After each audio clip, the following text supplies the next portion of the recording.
Welcome to KCAH, serving Southern California from San Bernardino. This is Daniel Torrey. Welcome to the news. Today, we have some national and local news. First up, an update on Congress. Here are the bills currently working through Congress. In the Senate, multiple bills are being discussed, the most notable being one on tackling global warming. Many of the measures in this bill, such as speeding up the adoption of hydrogen fuel cell and electric vehicles, improving the fuel economy of existing gas and diesel vehicles, greater environmental standards, reduction of carbon and methane emissions, and the shift from fossil fuels to renewable energy are being debated. One of the measures being debated is in regards to carbon capture. Basically, this means capturing and storing the carbon dioxide emitted by industry and power generation. The debate revolves around whether or not to invest in carbon capture technology or to plant more trees. I personally believe we should take both options, as carbon capture is an essential technology. However, trees naturally use carbon dioxide to make energy, meaning that they are natural carbon capture devices. I feel like people don't recognize that. The next debate is whether or not to adopt nuclear power to replace fossil fuels. Many in the Democratic Party are opposed to nuclear power, citing events like 3 Mile Island and Chernobyl as reasons why nuclear power is dangerous. President Nance Cheal, former California governor, has been in favor of nuclear power and has cited the efficiency compared to oil and natural gas when it comes to generating electricity, as well as the solutions that already exist for radiation and nuclear waste management. I personally side with the president on this. However, one energy source that I think does not get noticed enough is geothermal energy. Geothermal energy uses the heat from underground sources to drive turbines, generating electricity. Why are we not adopting this, in addition to solar and wind? The bill is expected to pass this week, which will be a major win for President Nance Cheal's global warming agenda. Another bill being debated is the nationwide legalization and adoption of mid-density zoning and housing nationwide.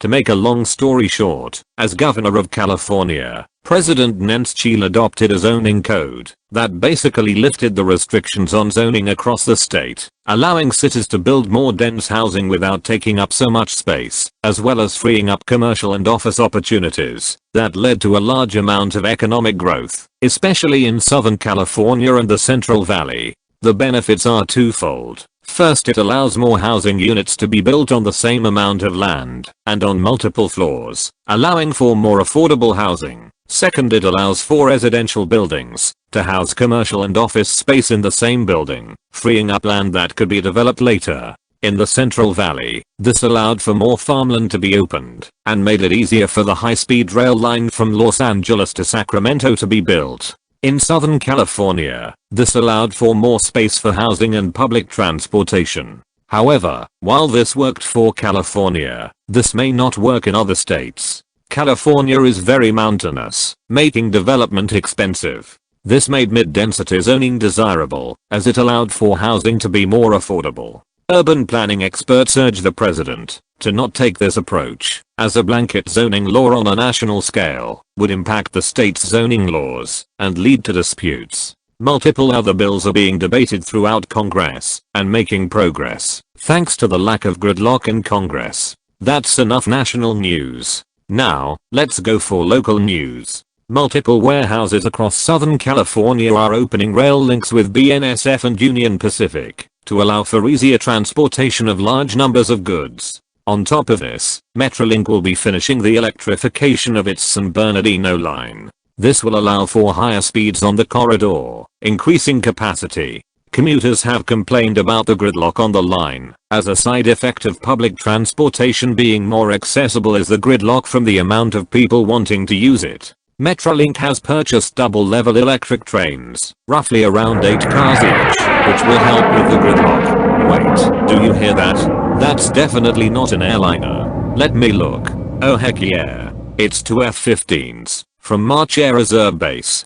Don't see those out here too often.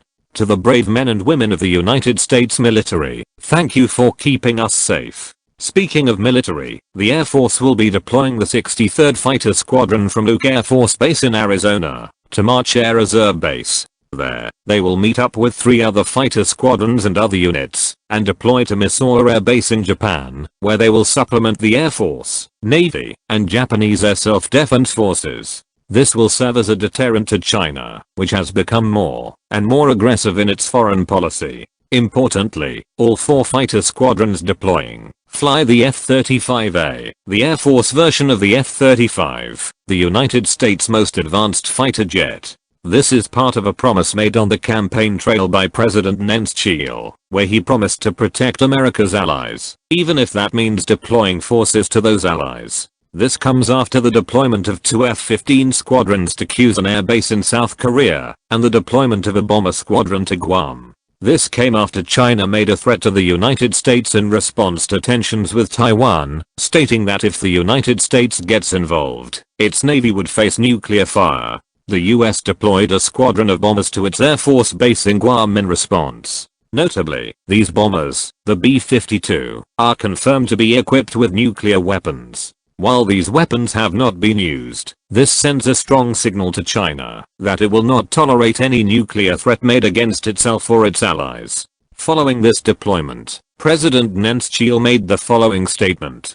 Quote, "We will not allow any nation to threaten our allies. Any attack on any ally of the United States will result in a response. We do not want war, but we are prepared for it." This was the most aggressive statement made by the president. It seems that China has backed down, though the United States will not be letting its guard down. That turned dark quick, so let's turn to something else. Metrolink is planning on creating a new line from Riverside to Temecula, paralleling the Paris Valley line until Paris South Station, where it continues south to Sun City, Menifee, and French Valley, with a stop in Meade Valley. This comes as the area has grown during Governor Nenschel's term, becoming a major part of the Inland Empire. Another line is being planned, which would start in Riverside and Corona, before turning south to El Cerrito, Temescal Valley, Lake Elsinore, Wildomar, and Marita, before stopping in Temecula.